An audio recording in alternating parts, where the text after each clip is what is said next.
Hello everyone. तो आज हम लोग अपनी फिजिक्स के साथ स्टार्ट करेंगे। इससे पहले वाली वीडियो में हम लोग ने स्ट्रैटेजी डिस्कस की थी कि हमारा जो है सिलेबस का ब्रेकअप क्या होगा बेसिकली, कि कौन सा चैप्टर पहले कौन सी यूनिट बाद में, और मार्क्स का वेटेज, ये सारी चीज़ें हम लोगों ने डिस्कस की थी। And now we are starting with electrostatics which is the first unit as far as the physics of ISC class 12 is concern.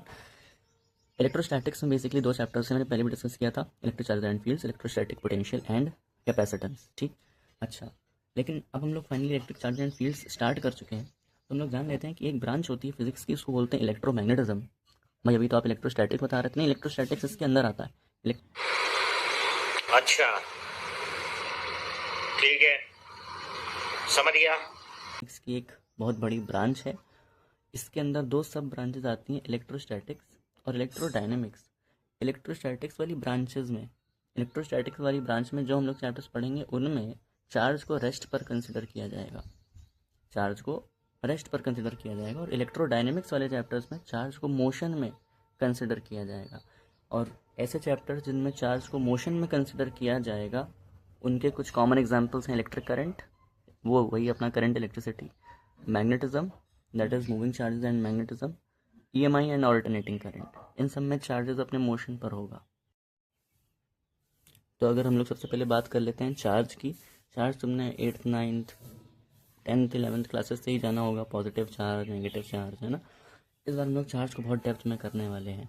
ठीक है, तो चार्ज बेसिकली होता क्या है? Charge is an intrinsic property of matter. ये बड़ी famous line है, काफ़ी सारे एजुकेटर्स लाइन लिखते हैं और मैंने भी लिखी हुई है। इंट्रिंसिक का मतलब क्या होता है? इंट्रिंसिक का मतलब बिल्कुल बेसिक प्रॉपर्टी है मैटर की। अब इससे नीचे आप नहीं जा सकते। जैसे मास होता है ना, मास, मास सबसे बेसिक प्रॉपर्टी होती है मैटर की। Mass is amount of substance contain in the body, उस टाइप की। तो चार्ज भी हमारे पास बिल्कुल बेसिक टाइप की चीज़ होती है मैटर की, बिल्कुल मास की तरह। ठीक, चार्ज का सिंबल होता है क्यू, और इसकी एसआई यूनिट होती है कूलम। और ये एक स्केलर क्वांटिटी है। I hope scalar quantity is vector quantities के बीच में डिफरेंस पता होगा। और वेक्टर्स तुम्हें स्पेशली आता होगा, मैंने पहले भी बोल रखा है, अगर वेक्टर्स ज़रा सा भी वीक है तो फर्स्ट चैप्टर में ही दिक्कत आना स्टार्ट हो जाएगी। तो कमेंट कर देना भाई, मैं वेक्टर्स का अलग से वन शॉट बना दूंगा। तो अगर चार्जेस की हम लोग बात करें तो दो टाइप्स के चार्जेस होते हैं भाई, positive and negative. Positive and positive आपस में रिपेल करते हैं, नेगेटिव नेगेटिव आपस में रिपेल करते हैं, और पॉजिटिव नेगेटिव आपस में अट्रैक्ट करते हैं। तुमने सुन रखा होगा, like charges attract each other, unlike charges repel each other, है ना, ऐसा कुछ। तो difference between charge and mass, charge और मास के बीच में क्या डिफरेंस होता है? अभी तो हम लोगों ने सिर्फ मास मास मास की बात की हुई है जूनियर क्लासेस में। अभी चार्ज एक नई चीज़ आकर के जुड़ गई। तो what is the difference between charge and mass? लिखा हुआ है चार्ज कैन नॉट, कुछ चीज़ें मैं पहले से ही लिख करके रखता हूँ ताकि तुम्हारा टाइम ना वेस्ट हो, हम लोग एक्सप्लेन करते हुए आगे निकल जाए। और बाकी न्यूमेरिकल्स, डायग्राम्स वगैरह होते हैं तो हम लोग वो साथ साथ बनाते हैं ना, मज़ा आती है। तो charge can not exist with an associated, charge can not exist without होगा भाई, charge can not exist without an associated mass, but vice versa may not be true. इसका क्या मतलब है? इसका ये मतलब है कि सर किसी भी चार्ज के साथ एक मास एसोसिएटेड ज़रूर होगा। जैसे कोई चार्ज है हमारे पास पप्पू, तो उस पप्पू चार्ज के साथ हमारे पास कुछ ना कुछ चार्ज, कुछ ना कुछ मास एसोसिएटेड होगा। कहने का मतलब ये है कि हर एक चार्ज का कुछ ना कुछ मास होता है। और वाइस वर्सा का मतलब क्या होता है? वाइस वर्सा का मतलब होता है उल्टा, है ना, या अपोजिट। हर चार्ज का मास होता है, लेकिन हर मास का चार्ज हो ऐसा ज़रूरी नहीं है। ऐसी बॉडी जिसके ऊपर चार्ज है उसका मास होगा, बिल्कुल 100% करेक्ट बात है। लेकिन ऐसी बॉडी जिसका मास है उसके ऊपर चार्ज हो भी सकता है और नहीं भी हो सकता। कहने का ये मतलब है। इन दोनों लाइंस को मैंने डिकोड करके तुम्हें बता दिया। ठीक, अब हम लोग ज़रा डिफरेंस समझते हैं चार्ज और मास के बीच में, और मैं साथ साथ लिखता जाऊँगा, साथ साथ एक्सप्लेन भी करता जाऊँगा। सबसे पहला है चार्ज और मास के बीच का मेजर डिफरेंस। इस charge is both positive and negative. Charge जो है हमारा पॉजिटिव भी होता है, नेगेटिव भी होता है। Positive positive attract, negative negative, sorry, positive positive repel, negative negative repel, positive negative attract. तो चार्जेस हमारे पास पॉजिटिव्स भी होते हैं, नेगेटिव्स भी होते हैं, लेकिन मास हमारे पास ऑलवेज पॉजिटिव, मास हमेशा पॉजिटिव ही रहता है, उसकी वैल्यू हमेशा 0 से ज़्यादा होती है। चार्ज जो है वो स्पीड पर डिपेंड नहीं करता, it does not depends on speed, लेकिन mass is somehow speed dependent. ये वाली इक्वेशन देखी होगी, काफ़ी फेमस इक्वेशन है। ये वाली इक्वेशन बताती है कि जो मास होता है किसी भी बॉडी का, वो उस बॉडी की स्पीड के ऊपर डिपेंड करता है। एक मूविंग बॉडी का मास उसी बॉडी के रेस्ट मास से ज़्यादा होता है। इस इक्वेशन में एम नॉट का मतलब है रेस्ट मास। रेस्ट मास मतलब जब बॉडी रुकी हुई है उस समय उस बॉडी का मास, इसको रेस्ट मास। तो जब बॉडी चलने लगी तो स्मॉल एम से हमने डिनोट किया उस बॉडी का मास। तुम लोग देख पा रहे हैं कि किसी भी बॉडी का मास, ये देखो v का मतलब है स्पीड ऑफ बॉडी, c का मतलब है स्पीड ऑफ लाइट। ठीक है, v का मतलब है भाई स्पीड ऑफ बॉडी। मौजूदा मेरे को इस पर डिटेल में नहीं करनी चाहिए चर्चा, लेकिन चलो कोई बात नहीं, फर्स्ट लेक्चर है तो कर देता हूँ। तो स्पीड ऑफ बॉडी, और c अब मैं नहीं लिख रहा हूँ, c है स्पीड ऑफ लाइट।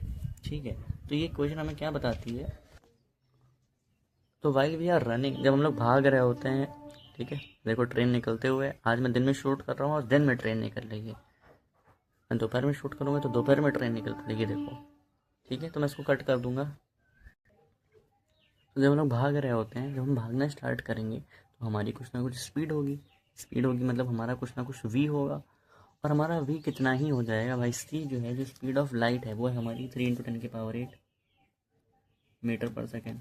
जब हम भागना स्टार्ट करेंगे तो हमारा भी वी कुछ ना कुछ होगा, पर सी कंपैरिजन में वी बहुत छोटा होगा भाई। वो 3 × 10⁸ मीटर पर सेकेंड। हम लोग ज़्यादा से ज़्यादा कितना भाग ले जाएंगे, बहुत ज़्यादा तो 100 मीटर पर सेकेंड तो कहीं भाग लोगे, लेकिन मैं चलो 400 मीटर पर सेकेंड भी कंसिडर कर लेता हूँ। हो नहीं पाएगा पर मैं कंसिडर कर लेता हूँ। तो इसके सामने ये तो बहुत छोटा है, इसके सामने ये तो बहुत छोटा है, और हमारे पास जब न्यूमरेटर बहुत छोटा होता है डिनोमिनेटर से, तो ओवरऑल फ्रैक्शन बहुत छोटा होता है। तो ये वाली टर्म क्या हो गई, अरे ये वाली टर्म हो गई बहुत छोटी।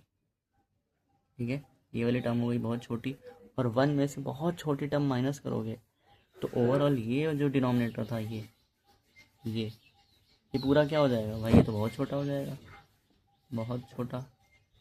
ठीक है, अब तुम इस वाले फ्रैक्शन को देख पा रहे हो, एम नॉट अपॉन ये डब्बा।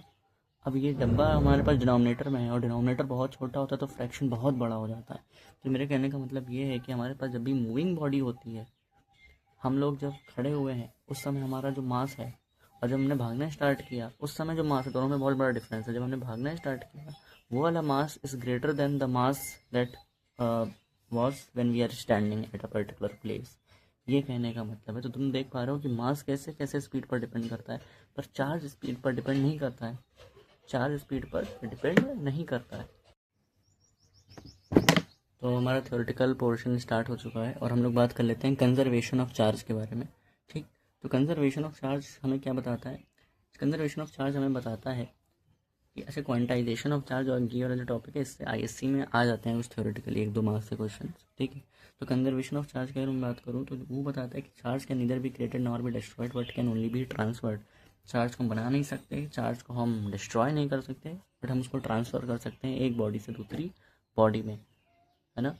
वो रूलर वाला नहीं चार्ज देखा, रूलर को अपने हेयर पे रब करते हैं, पेपर उठाते हैं, पेपर उठाते हैं, तो इसमें क्या होता है सर, चार्ज का ट्रांसफ़र हो जाता है एक बॉडी से दूसरी बॉडी पर। ठीक, उसके बाद लिखा हुआ है that total charge of an isolated system is constant. Suppose हमारे पास ये एक बॉक्स है, इसके अंदर 3 चार्जेस हैं, +3 कूलम, +1 कूलम, -2 कूलम। हमने क्या किया भाई, इस बॉक्स को उठा करके थोड़ा सा हिला करके शेक करके वापस रख दिया, तो ये हमारे पास जो नया सिस्टम बनेगा, ठीक है, क्योंकि हमने सिस्टम की कन्फिग्रेशन चेंज कर दी है, 2 चार्जेस ऊपर थे, तीसरा नीचे था, हमने बॉक्स को हिला डुला करके इधर रख दिया। ठीक, तो इस सिस्टम का नेट चार्ज पहले कितना था भाई, 3 1 4, 4 में 2 गया, 2 कूलम। ठीक, और यहाँ पर हमारे पास क्या है, यहाँ पर भी देखो सेम चार्ज हमारे पास आएगा, नेट चार्ज जो टोटल चार्ज है सिस्टम का वो कांस्टेंट ही रहेगा। ये बेसिकली क्वेश्चन की तरह दिया हुआ है भाई कि यहाँ +2 है, यहाँ +3, तो बताओ ये क्या होगा, क्योंकि मेरे को पता है कि टोटल चार्ज एक सिस्टम का कांस्टेंट रहता है। ठीक है, टोटल चार्ज एक सिस्टम का क्या रहता है, कांस्टेंट रहता है। तो 2 + 3 + x, जो चार्ज मेरे को नहीं पता वो is equals to total charge क्या होना चाहिए, जो इधर का है टोटल चार्ज, इधर का टोटल चार्ज क्या है 2, इधर का टोटल चार्ज क्या है भाई, इधर का टोटल चार्ज है 2, तो 2 से 2 मम हो गया, वैल्यू है -3 कूलम, -3 कूलम। ठीक, चलो हम लोग आगे बढ़ते हैं भाई, क्वांटाइजेशन ऑफ चार्ज की तरफ चलते हैं। क्वांटाइजेशन ऑफ चार्ज क्या बोल रहा है, सबसे पहले तो इस वर्ड का मतलब पता होना चाहिए, क्वांटाइजेशन या क्वांटाइज्ड। हालांकि 11th क्लास में आता है, पर कोई बात नहीं, मैं मान के चलता हूँ कि 11th में तुमने कुछ नहीं किया। तो क्वांटाइजेशन या क्वांटाइज्ड का मतलब होता है कि कोई भी चीज़ जो फिक्स्ड अमाउंट में अवेलेबल है, जो एक स्पेसिफिक वैल्यू में अवेलेबल है। जैसे कि अगर तुम शॉप पर जाओगे, तुम ये बोलोगे भैया 1 पेंसिल देना, 2 पेंसिल देना, 5 देना, 10 देना, लेकिन तुम ये नहीं बोलोगे 1.5 पेंसिल देना, 2.5 पेंसिल देना, 3.5 पेंसिल देना। तो ये पेंसिल एक ऐसी चीज़ है जो फिक्स्ड अमाउंट में अवेलेबल है। देखो इंटीजर्स में अवेलेबल है ना, 1 pencil, 2 pencil, 10 pencil, 100 pencil, 1000 pencils, पर 1.5 पेंसिल इसका कोई कॉन्सेप्ट नहीं होता। इसी को बोलते हैं क्वांटाइज्ड। कि पेंसिल एक ऐसा ऑब्जेक्ट है जिसकी जो क्वांटिटी है वो फिक्स्ड है, कुछ स्पेसिफिक वैल्यूज़ ही होंगी और कुछ ऐसी वैल्यूज़ हैं जो नहीं होंगी। तो the quantity of the pencil is actually quantized. तो यहाँ पर हम लोग किसके क्वांटाइजेशन की बात कर रहे हैं? चार्ज की क्वांटाइजेशन की बात कर रहे हैं कि भाई चार्ज भी हमारा क्वांटाइज है। चार्ज भी हमें हर वैल्यूज़ में नहीं मिलेगा, कुछ स्पेसिफिक वैल्यूज़ में ही मिलेगा। क्वांटाइजेशन ऑफ चार्ज उसी को बोलते हैं। तो यहाँ पर मैंने कुछ लिखा हुआ है, ये एक्चुअली मेरे पुराने नोट्स हैं, ठीक है। हाँ, जिनकी बदौलत मेरे पास इतने अच्छे मार्क्स आए और मैं वही तुम्हें एज इट इज़ शेयर कर रहा हूँ। तो तुम बताना, तो मैं डिस्क्रिप्शन में एक लिंक दे दूँगा जिससे सारे तुम्हारे नोट्स के PDF वहीं पर होंगे। मेरे ही नोट्स हैं, तुम उसको यूज़ कर सकते हो, प्रिंट आउट निकाल लेना जैसे भी है, ठीक। तो देखो भाई, फर्स्ट पॉइंट हमारे पास है क्वांटाइजेशन ऑफ चार्ज को लेकर कि the smallest charge which exist independently is the charge on 1 electron. जो सबसे छोटा चार्ज जो इंडिपेंडेंटली एग्जिस्ट कर सकता है, उसको किसी की ज़रूरत नहीं है। तो सबसे छोटा चार्ज जो इंडिपेंडेंटली एग्जिस्ट कर सकता है वो इलेक्ट्रॉन के ऊपर जो चार्ज होता है ना, 1.6 इंटू 10⁻⁻19 कूलम, यही है, ठीक है। This is the smallest charge to exist independently. यहाँ पर मैंने कुछ लिखा हुआ है, ठीक है। इस पर मैं फोकस कर देता हूँ, जूम भी कर देता हूँ भाई। हाँ लो इससे छोटे चार्जेस भी होते हैं बट वो इंडिपेंडेंटली एग्जिस्ट नहीं करते भाई। मतलब मैंने बोला ना कि the smallest charge to exist independently is the charge on 1 electron. इसका ये नहीं मतलब है कि this is the smallest charge, no, but this is the smallest charge which can exist independently.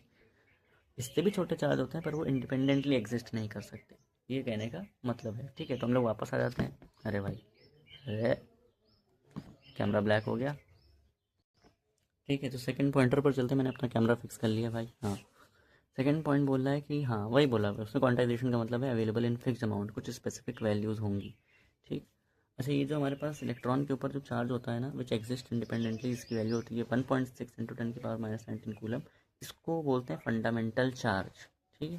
Fundamental समझते हैं ना, अभी हम लोगों ने पीछे डिस्कस किया। फंडामेंटल का मतलब इससे नीचे नहीं जा सकते, यही सबसे बेसिक है, इसका कोई ऑरिजिन नहीं है, ये सबका ऑरिजिन है, ठीक। क्या लाइन बोली है। अब हम लोग आ जाते हैं भाई सेकंड पॉइंट पर। सेकंड पॉइंट में लिखा हुआ है, हाँ, कि charge always exist in integral multiple of fundamental charge. जो हमारा फंडामेंटल चार्ज है, इसको हम ई से डिनोट करते हैं। जो हमारे पास अब दूसरे चार्जेस भी होंगे वो इसी के इंटीग्रल मल्टीपल्स होंगे। अब अगर मैं न्यूमेरिकल की बात करूँ, क्वांटाइजेशन ऑफ चार्ज पर न्यूमेरिकल कैसे आते हैं तो सुनना। एक न्यूमेरिकल है भाई कि क्या ना बॉडी, ठीक है, मैं इसको फास्ट फॉरवर्ड कर दूंगा। क्या ना body of 8 into 10⁻−18 coulomb be given to a body, sorry कहना चार्ज है,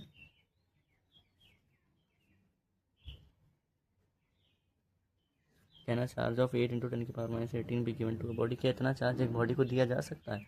अब भाई मेरे को पता है क्वांटाइजेशन ऑफ चार्ज से कि जो भी चार्ज होता है वो फंडामेंटल चार्ज का कोई ना कोई इंटीग्रल मल्टीपल होता है, नहीं, बिल्कुल सही बात है।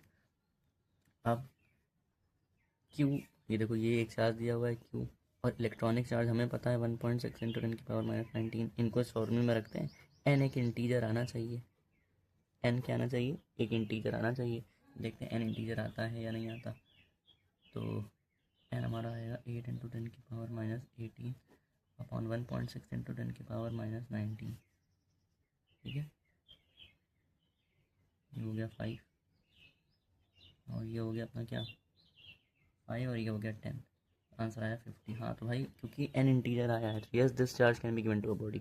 अगर यहाँ आ जाता 50.2 ना तो गलत हो जाता है, क्योंकि क्वांटाइजेशन ऑफ चार्ज कहता है कि इंटीग्रल मल्टीपल होना चाहिए चार्ज, है ना। ये इंटीग्रल थोड़ी, ये तो डेसिमल हो गया, ठीक। तो क्वांटाइजेशन ऑफ चार्ज पर इस तरह के न्यूमेरिकल्स आते हैं। तो अभी हम लोग बात कर लेते हैं भाई difference between electrostatic force and gravitational force के बारे में। इलेक्ट्रोस्टैटिक फोर्स अब तुम जान गए, F इज इक्वल्स टू के Q1 Q2 अपॉन R²। और ग्रेविटेशनल फोर्स 11th में किया होगा, F is equals to G m1 m2 upon R²। इस तरह का दिखता है ग्रेविटेशनल फोर्स। ग्रेविटेशनल कांस्टेंट की वैल्यू भी तुम्हें पता होगी, के की वैल्यू तुम्हें पता ही है, ठीक। वही ग्रेविटेशनल कांस्टेंट जिसकी वैल्यू होती है 6.67 इंटू 10⁻11 और अपना के होता है 9 इंटू 10⁻9, ठीक। ऐसा कुछ दिख रहा होगा, हमने कहा बिल्कुल ऐसे ही दिख रहा है। तो अगर हम लोग ध्यान से देखें तो सबसे पहला डिफरेंस है कि इलेक्ट्रोस्टैटिक फोर्स और ग्रेविटेशनल फोर्स में electrostatic force it is both attractive as well as repulsive. ये अट्रैक्टिव भी होता है, रिपल्सिव भी होता है। अभी अभी हम लोगों ने कूलम्स लॉ की मदद से देखा कि जब हमारे पास फोर्स अपना पॉजिटिव आता है, जब फोर्स नेगेटिव आता है तो अट्रैक्टिव फोर्स होती है, ठीक है, और जब फोर्स अपना पॉजिटिव आता है तो रिपल्सिव फोर्स होती है। मतलब कि दोनों चार्जेस क्योंकि अट्रैक्ट भी कर सकते हैं, रिपेल भी कर सकते हैं। Electrostatic force it is can be both attractive as well as repulsive also at the same time. देखो हमने फिर कूलम्स लॉ पर बॉक्स बनाकर लिखा है कि कूलम्स लॉ हमें बताता है कि फोर्स अगर पॉजिटिव है रिपल्सिव, फोर्स अगर नेगेटिव है तो अट्रैक्शन हो रहा है, ठीक। पर ग्रेविटेशनल फोर्स में रिपल्शन का कोई सीन नहीं, ये हमेशा अट्रैक्टिव होती है।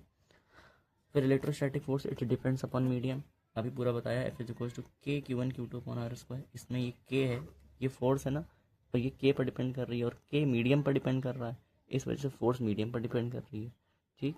लेकिन gravitational force it is independent of medium. अब मैं कुछ सिमिलैरिटीज़ की बात कर लेता हूँ, ठीक है। सिमिलैरिटीज़ में बस एक ही है इन दोनों में, तो मैंने देखो भाई लिख कर रखी है पहले से टाइम बचाने के लिए, समझ में नहीं आ रहा होगा। ये देखो सिमिलैरिटी बस ये में ये है, दोनों ही इनवर्स स्क्वायर लॉ पर काम करते हैं, वही F inverse proportional to R square, और दो both acts along line joining centre. तो कूलम्स लॉ हमारे पास जो है वो क्या करता है, सॉरी इलेक्ट्रोस्टैटिक फोर्स हमारे पास क्या है कि it acts along the line joining the centre of two charges, और वो gravitational force it acts along the line joining the centre of two masses, ठीक। तो ये हो गई दोनों के बीच में सिमिलैरिटी।